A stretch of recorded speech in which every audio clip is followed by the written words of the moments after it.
तर कायदेशीर हक्क मिळतो का? सरकारी जमिनीवर 10 वर्ष राहत आहे तर आता सरकारही काही करू शकत नाही.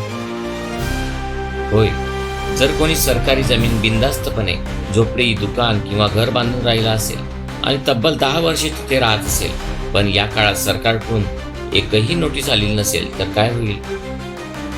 कायद्यात यालाच म्हणतात ॲडव्हर्स पोझिशन, म्हणजे विरोधात हक्कानं ताबा घेणे. सरकार शांत, कोर्टही शांत. जर सरकारने 10 वर्षात ना नोटीस दिली ना तक्रार केली तर त्या व्यक्तीचा ताबा कायद्यानं वैध ठरू शकतो.